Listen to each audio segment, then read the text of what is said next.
ఏలూరు జిల్లా జీలుగుమిల్లి మండలం కామయ్యపాలెం గ్రామంలో గ్రామస్తులు అభయ ఘటనపై కొవ్వొత్తులతో నిరసన ర్యాలీ చేపట్టారు.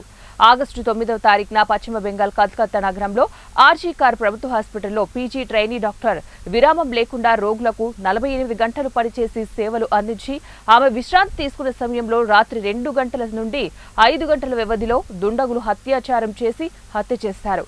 ఒక మహిళ ఆ రాష్ట్రానికి ముఖ్యమంత్రిగా ఉండి కూడా ఇంతవరకు ఈ ఘటనకు పాల్పడిన వారిని శిక్షించలేదు. పైగా దోషులను శిక్షించాలని స్వయంగా ముఖ్యమంత్రి ర్యాలీ చేయడం హాస్యాస్పదంగా ఉందన్నారు.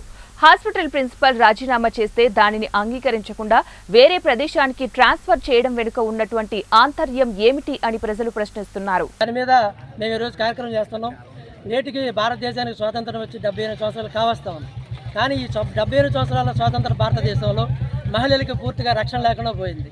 గతంలో చూసుకుంటే ఢిల్లీలో ఇట్లాగే నిర్భయ మీద ఘటన జరిగింది.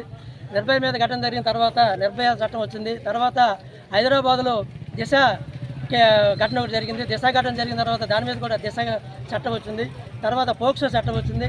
అయినా ఈ ప్రభుత్వాలు, కేంద్ర రాష్ట్ర ప్రభుత్వాలు ఆడవాళ్ళ పట్ల ఎన్ని చట్టాలు చేసినా వీళ్ళకి రక్షణ లేకుండా పోతా ఉంది. కలకత్తా నగరంలో మౌమిత దేవనాథ్పై చేసిన అత్యాచారం చేసినటువంటి నిందితుడిని తక్షణమే అదే రోజు పోలీసులు పట్టుకున్నారు. అతను నిర్భయంగా, ధైర్యంగా నేనే ఆ అమ్మాయిని అత్యాచారం చేశాను, నేనే చంపానని ఉరి తీసుకోండి అని చెప్పడం, అతను బహిరంగంగా చెప్పడం నిజంగా ఈ భారతదేశంలో కలకాలం రేపింది. ఇవాళ అటువంటి వాళ్ళని చూసి రేపొద్దున